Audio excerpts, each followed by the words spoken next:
আজকের আলোচ্য বিষয় দশম শ্রেণীর রাশিবিজ্ঞানের সবথেকে একটা সোজা অধ্যায়, সেটি হলো সংখ্যাগুরুমান। আমি 1 থেকে 5 পর্যন্ত এর আগের ভিডিওটি করেছি, তোমরা যদি দেখে না থাকো তো সেখান থেকে তোমরা দেখে নাও। আজকে আমরা আলোচনা করব 6 নাম্বার থেকে। দেখো 6 নাম্বার অঙ্কটি কী রয়েছে। শ্রেণীর একটি পর্যায়ক্রমিক পরীক্ষায় 80 জন ছাত্রছাত্রীর প্রাপ্ত নম্বরের পরিসংখ্যা বিভাজন তালিকা দেখি এবং এখান থেকে কিন্তু সংখ্যা গুরুমানটা নির্ণয় করতে হবে। তো এখানে নম্বর দেওয়া আছে 0 থেকে 5 পেয়েছে এমন ছাত্রের সংখ্যা 2, 5 থেকে 10 নম্বর পেয়েছে এমন ছাত্র আছে 6 জন, আবার 10 থেকে 15 নম্বর পেয়েছে এমন ছাত্রছাত্রী রয়েছে 10 জন রয়েছে। তো আমরা এইভাবে এই যে ছকটা আছে এইভাবে আমরা টুকে নেব, যেভাবে আছে ঠিক সেইভাবে আমরা কিন্তু লিখে নেব। তাহলে আমি কীভাবে লিখে নেব, নম্বর 0 থেকে 5 2 জন, 5 থেকে 10 পেয়েছে 6 জন, আমি এবার লিখে নিলাম। এবার এখানে দেখতে হবে কি, এটাকে আমরা বলবো পরিসংখ্যা, তাই তো। পরিসংখ্যাকে আমরা FI দ্বারা প্রকাশ করি এবং এই যে নম্বর এটাকে আমরা কিন্তু XI দ্বারা প্রকাশ করি। এবার লক্ষ্য করতে হবে এখানে সব থেকে বড় সংখ্যাটি কী। সব থেকে দেখো সব থেকে বড় সংখ্যা আছে এখানে কিন্তু 22। তাহলে 22, এই যে সব থেকে বড় সংখ্যা 22, এটাকে আমরা বলবো F1। এবং তার সঙ্গে যে শ্রেণীটি রয়েছে এই যে সব থেকে এখানে আছে 20 থেকে 15, তো এটাকে আমরা লোয়ার লিমিট বলবো, এটাকে আমরা L দ্বারা প্রকাশ করব, মানে L কি এখানে 20। ঠিক আছে, তো F1 সব থেকে যার পরিসংখ্যা বেশি, মানে 22 জন আছে যারা নম্বর পেয়েছে 20 থেকে 25। কজন আছে? 22 জন। তাহলে এটাকে আমরা F1 ধরেছি, ঠিক আছে। তার ঠিক আগেরটা এটাকে আমরা ধরবো F0। তাহলে 16 কী হবে? F0। আর ঠিক তার পরেরটা এটা হবে F2। তো আমরা এটা লিখে নিব। তাহলে এখানে আমি লিখে নিলাম এল কত পেয়েছি, এল পেয়েছি 20। তাহলে এল এখানে 20, F0, F1, F2 এবং H আমি লিখে নিলাম।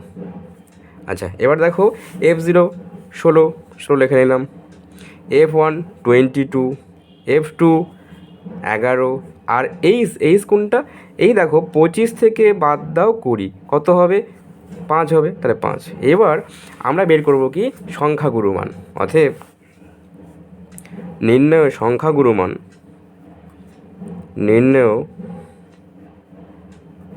সংখ্যাগুরু মান ইকুয়াল টু, যার সূত্র ইউজ করব, সূত্রটার কি, L plus F1 minus F0 by 2F1 minus F0 minus F2 into কী হবে, ইন্টু H, যার সূত্র তোমাদের মনে রাখতে হবে। এবার আমরা কী করব, জাস্ট মানগুলো বসিয়ে দেবো। তাহলে এখানে তো আমি মানগুলো বসিয়ে দিচ্ছি। এর কত পেয়েছি, এল পেয়েছি 20, তাহলে 20 প্লাস F1 কত, এখানে F1 আছে 22, তাহলে 22 মাইনাস F0 আছে 16, তাহলে আবার এটা 2 গুণ 22 মাইনাস F0 16, আর F2 কত আছে, F2 আছে 11। এবার গুণ কত করব, গুণ হচ্ছে 5 দ্বারা এখানে গুণ করে দেব। তাহলে 20 প্লাস, তাহলে 22 থেকে বাদ দেব 16, কত হবে 6, গুণ এই 5টাই আমি এখানে লিখলাম। তাহলে এটা গুণ করে দেই, তাহলে 22 গুণ 2 44, মাইনাস মাইনাসে মাইনাসে কী হয়, প্লাস করতে হয় কিন্তু মাইনাস চিহ্ন থাকে। তাহলে এখানে 1 আর এখানে 6 যোগ করলে হবে 7, 1 আর 1 করলে হবে কত, 2। ঠিক আছে, এবার আমরা কি করব, আমরা এখানে বিয়োগটাকে সম্পূর্ণ করব। তাহলে 5 আর 6 গুণ করলে 30 হয়, তাহলে 14 থেকে বাদ দাও 7, তাহলে কত হবে 7, হাতে আছে 1, 3, 3 আর 1 4, বিয়োগ করলে 17। তাহলে এখানে কি দেখলাম আমরা, আমাদের ভাগ করতে হবে, তাহলে 20 প্লাস, তাহলে 30কে আমরা ভাগ করব 17 দিয়ে। ঠিক আছে, তাহলে আমরা এখানে রাফে ভাগ করে নিচ্ছি আমি, তোমরা এখানে রাফ লিখে নেবে। তাহলে 30কে ভাগ করব আমরা 17 দ্বারা, তাহলে 17 আর 1 নাও, 17 1 17 পেলাম। তাহলে বিয়োগ করে এখানে 3, কত পেলাম, হাতে 1 2, 13 পেলাম। ঠিক আছে, এবার আমি পয়েন্ট নিলাম, তাই পয়েন্টে কি আসবে, একটা শূন্য আসবে, কত হলো 130।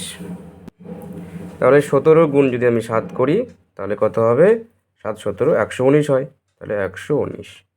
এবার এটাকে বিয়োগ করে দেবো আমরা, 1 পেলাম, এখানে 1 পেলাম, আর পয়েন্টে কী পেলাম, একটা 10 পেলাম। তাহলে আমরা পেয়েছি 110। ঠিক আছে, তাহলে আমরা এখানে নেব 6 নেব। তাহলে 17 গুণ 6 কত হবে? 102। তাহলে 102। তাহলে বিয়োগ করে এখানে 8 পেলাম, আর পয়েন্ট একটা শূন্য ছিল। এবার আমরা নেব হচ্ছে 4। তাহলে কত হবে? 4 17 68, 68। এবার বিয়োগ করো, 2 পাবো এখানে, এখানে 1 পাবো। তাহলে আমি কি বললাম যে আমরা কিন্তু যে ভাগটা করব সেটা পয়েন্টের পর 3টা এরকম করে ডিজিট নিব, তারপর আর ভাগ করতে হবে না, কারণ ভাগ তো মিলবে না, তাই তো। তাহলে কত পেয়েছি? 1.764। তাহলে আরও হবে, এইভাবে আমরা ডট ডট ইউজ করবো। ঠিক আছে, এবার লক্ষ্য করে দেখো এই 20 প্লাস 1. ভালো করে লক্ষ্য করে দেখো, আমি কি বললাম? এই যে 76, এই 76-এর পর কী আছে? 4 আছে। মনে রাখবা এইখানে যদি 5 থাকে বা তার বড় সংখ্যা থাকে, মানে 5-এর পর 6 7 8 10 থাকে, তাহলে তার সঙ্গে কী করবো? 1 যোগ করব। তাহলে এখানে 4 আছে, তাহলে এখানে কিন্তু আমরা যোগ করব না, আমি জাস্ট লিখবো 76। এবার যোগ করে দাও, তাহলে 20 আর এখানে 1 21 হলো, তাহলে 21.76। এখানে অবশ্যই কী লিখবো? আমরা প্রায় লিখবো। ওকে, এই হলো অ্যান্সার। তোমরা ভালো করে দেখে নাও প্রথম থেকে।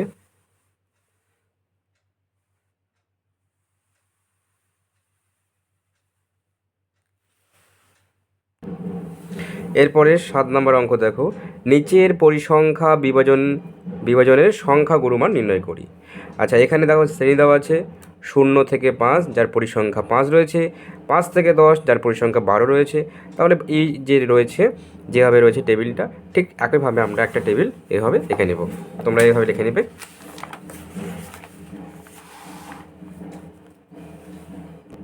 তাহলে এখানে রয়েছে শ্রেণী, তো শ্রেণীকে আমরা xi দ্বারা প্রকাশ করি, আর যে পরিসংখ্যাকে আমরা fi দ্বারা প্রকাশ করি।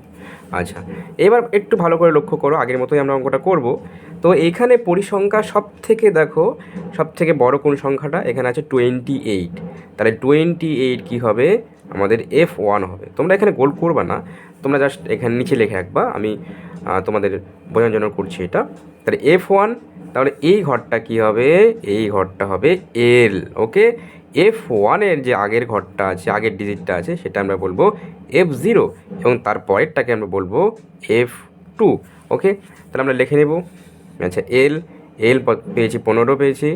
ওকে, f0 18, f0 equal to 18, f1 equal to 28।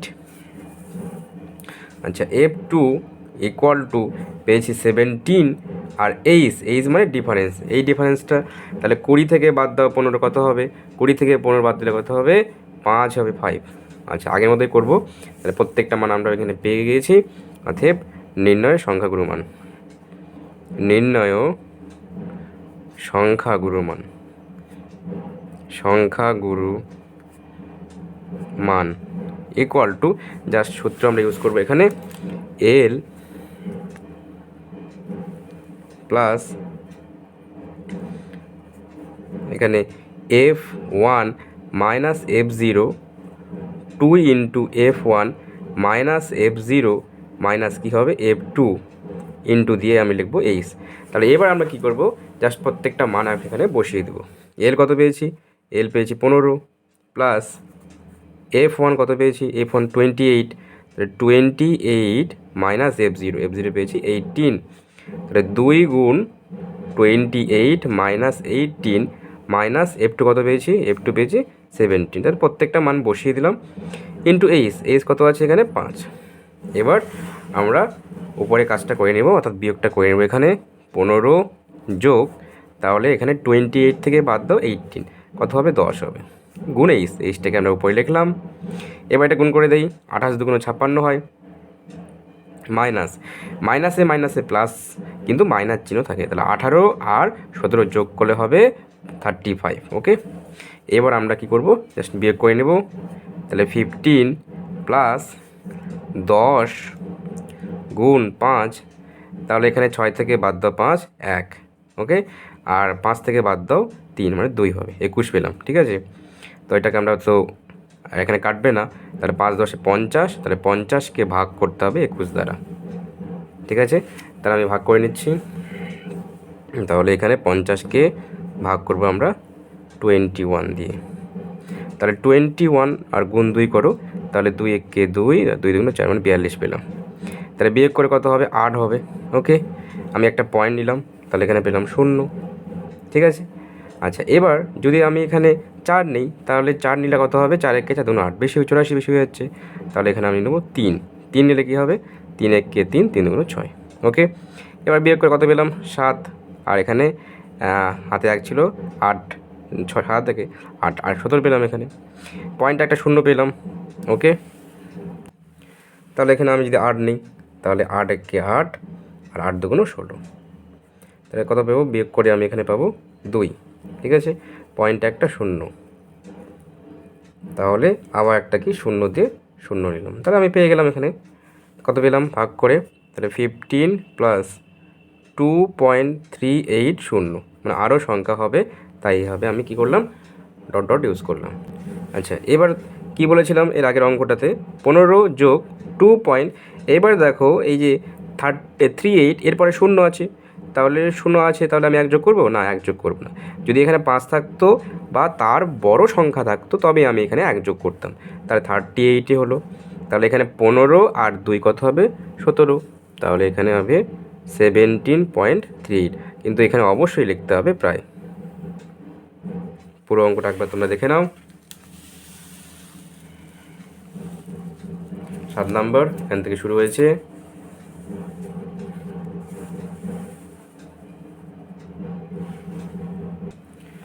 এখন যে অঙ্কটা করব আমরা 8 নম্বর, সেটা কিন্তু সব থেকে একটু আলাদা অঙ্ক, আর এটা কিন্তু পরীক্ষায় আসে, এরকম একটা অঙ্ক পরীক্ষায় দেওয়া হয়। আচ্ছা, নিচের পরিসংখ্যা বিভাজনের সংখ্যাগুরু মান নির্ণয় করতে হবে। আচ্ছা, এখানে লক্ষ্য করে দেখো, শ্রেণী আছে পরিসংখ্যা 45 থেকে 54। দেখো এখানে 54তে শেষ, এখানে দেখো 54 থেকে শুরু হয়নি। দেখো এর আগেরটা ছিল 0 থেকে 5, এখানে 5 শেষ, এ 5 থেকে শুরু হয়েছে। কিন্তু এখানে দেখো এই 54তে শেষ, তার ঠিক পরে 55 থেকে শুরু হয়েছে। আবার এই 64 শেষ, আবার দেখো 65 থেকে শুরু হয়েছে।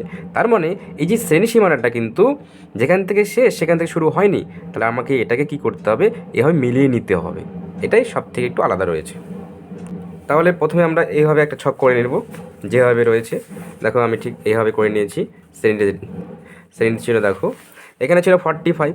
তো আমরা প্রথমে কি করব? এই যে 45, এই 45 থেকে 0.5 আমরা বিয়োগ করব, মানে 45 ছিল, এখানে আছে 45, 45। তো এই 45 থেকে আমরা কি করব? এই 0.5 বিয়োগ করে দেবো। তাহলে যদি বিয়োগ করি, তাহলে 5-এর পর 10, 5 হাতে থাকে 1, কত হলো? 44.5। অর্থাৎ 45 থেকে আমি 0.5 বিয়োগ করলাম, কত পেলাম? 44.5। এইবার এখান থেকে বিয়োগ করেছি, আর এইখানে কি করব আমরা? এইখানে কিন্তু ওই 0.5 যোগ করে দেবো, মানে এখানে আছে 54.0, তার সঙ্গে 0.5 যোগ করে দেবো। তাহলে কী হবে? 54.5। তাহলে এখানে হবে 54.5। নিশ্চয়ই বুঝতে পেরেছো? আচ্ছা, এবার এখান থেকে ঠিক প্রত্যেকটা ঘরে আমি তাই করব, মানে প্রথমটা থেকে 0.5 বিয়োগ করব, আর পরের যে সংখ্যা থাকবে তার সঙ্গে 0.5 যোগ করব। তাহলে 55 থেকে বাদ দিলে কি হবে? 54.5, আর এখানে যোগ করলে 64.5। এবার দেখো যেখান থেকে শেষ, এবার দেখো তখন সেখান থেকে শুরু হয়েছে। তাহলে এটা এখানে লিখে দাও 64.5, এখানে কী আছে? 74.5। আবার এটা এখানে লিখে নাও 74.5, 84.5।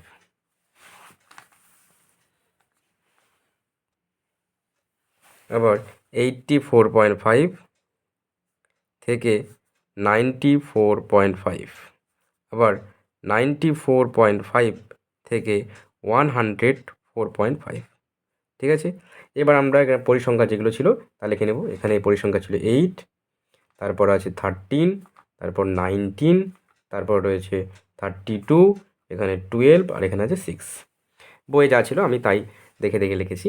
এবার আমাদের কিন্তু শ্রেণী সীমানা এই ঘরটা, আর পরিসংখ্যা এটাকে আমরা ইউজ করব না। হ্যাঁ, আচ্ছা, এখানে দেখব তাহলে সব থেকে বড় সংখ্যা কী আছে? এখানে 32, তাহলে এটাকে আমরা ধরবো F1। তার ঠিক আগেরটা হবে F0, এবং যে পরেরটা সেটা হবে F2। ওকে, এবার যেখানে F1 হয় এই ঘরটাকে আমরা কী বলবো? এখন L বলবো। তাহলে আমরা প্রথমে এগুলো লিখে নিব, যে তথ্যগুলো আমরা পেলাম। অর্থাৎ আমরা L পেয়েছি 74.5, F1 মানে F0 কত পেয়েছি, F1 আর F2 এটা লিখে নেব আমরা। তাহলে F0 কত পেয়েছি 19, ওকে। F1 পেয়েছি 32, F2 পেয়েছি 12, আর এইচ মানে এখান থেকে বাদ দাও। তাহলে 84.5 থেকে যদি আমি 74.5 বিয়োগ করি কত হবে, 10 পাওয়া যাবে। তাহলে এখানে আমি লিখলাম 10। অতএব নির্ণয় সংখ্যাগুরু মান ইকুয়াল টু, সূত্র আমরা ব্যবহার করব L plus F1 minus F0 by 2 into F1 minus F0 minus F2 into করবো আমরা এখানে এইচ। তাহলে এল কত পেয়েছি 74.5 পেয়েছি, তাহলে 74.5। F1 কত পেয়েছি, F1 পেয়েছি 32, সো 32 মাইনাস F0 পেয়েছি 19। সেই মানগুলো আমি বসিয়ে দিলাম। 2 গুণ 32 মাইনাস 19 মাইনাস F2 আছে 12 গুণ এইচ পেয়েছি 10। ঠিক আছে, তাহলে এখানে 74.5 প্লাস জাস্ট বিয়োগ করবো 9 পর 12, 3 হাতে আছে 1, 2, 2 পর 3, 1, 10টাকে উপরে লিখলাম আমি। এবার গুণ করে দাও, তাহলে 2 দুগুণ 4, 3 দুগুণ 6 মাইনাস। এবার আবার বলছি মাইনাস মাইনাস প্লাস করতে হয়, কিন্তু মাইনাস চিহ্ন থাকে। তাহলে 2 আর 9 11 যোগ করলে হাতে আছে 1, 2, 1 3, 31 পেলাম।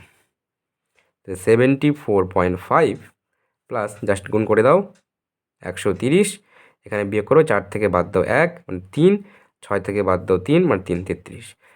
আচ্ছা, এবার কী করবো আমরা, ভাগ করব। তাহলে এখানে পেলাম 74.5, 130কে আমরা 33 দ্বারা ভাগ করব। তাহলে 130কে ভাগ করব এখানে 33। তাহলে প্রথমে আমি এখানে 3 দ্বারা গুণ করলাম, তাহলে 3 3 3 9 গুণ করলে আবার 3 3 9, 99 পেলাম। বিয়োগ করো, তা 9 পর 10, 1 হাতে আছে 1, 10, 10 পর 13 মানে 3, 31। তাহলে আমি এখানে পয়েন্ট নিয়ে শূন্য করলাম, কত পেলাম 310। তাহলে আমরা এখানে 9 নেব, 9 করলে 3 9 27, 27 আর 2 29। তাহলে বিয়োগ করো এখানে 7 পর 10 মানে 3 হাতে আছে 1, 10, 10 পর 11, 1 হাতে আছে 1, 0 মানে 13 পেলাম। তাহলে পয়েন্টটা একটা শূন্য পেলাম, ওকে। এবার আমরা আবার 3 নিব, 130 পেয়েছি, 3 নেই, তাহলে 99 হবে, ওকে। কত হয় বিয়োগ করে এখানে পেলাম আমরা হচ্ছে 1, 10, 3, আবার কি পেয়েছি আমরা 1 3, আবার যদি এখানে শূন্য নেই তাহলে সেক্ষেত্রে আমাদের আবার কি নিতে হবে, আমাদের 9 নিতে হবে। তাই আমি ভাগটা পেয়ে গেলাম। তার কত পেলাম 3.939, আরও হবে, আমি ডট ডট ইউজ করলাম, ঠিক আছে। আচ্ছা, এবার 74.5 প্লাস, আচ্ছা এবার ভালো করে লক্ষ্য করে দেখো 3 পয়েন্ট, এই যে এখানে আছে 93, এরপরে সংখ্যাটা দেখো 9 আছে, তাহলে আমি 1 যোগ করব। তাহলে এখানে 93 সঙ্গে 1 যোগ করলে কী হবে, 94 হবে, ওকে। আচ্ছা, এবার আমরা এই দুটো যোগ করে নেবো। দেখো পয়েন্টের যোগ কীভাবে করে তোমরা একটু দেখে নাও। কী আছে 74.5কে যোগ করতে হবে 3.94, ওকে। তাহলে এখানে 4, 9 আর 5 14, 4 হাতে আছে 1, 4 3 1 4 4 8, এখানে 7, 78.44। এখানে অবশ্যই কী লিখতে হবে, প্রায় লিখতে হবে, ঠিক আছে। এবার তোমরা এটাকে ভালো করে দেখে নাও। ভালো লাগলে অবশ্যই লাইক করবে, কমেন্ট করো এবং শেয়ার করো। আর 1 থেকে 5 পর্যন্ত যদি তোমরা অঙ্কগুলো না দেখে থাকো তাহলে তোমরা ডেসক্রিপশন বক্সে যাও, সেখানে লিঙ্ক দেওয়া আছে, সেখান থেকে তোমরা ওটা সলভ করে নিও। ধন্যবাদ।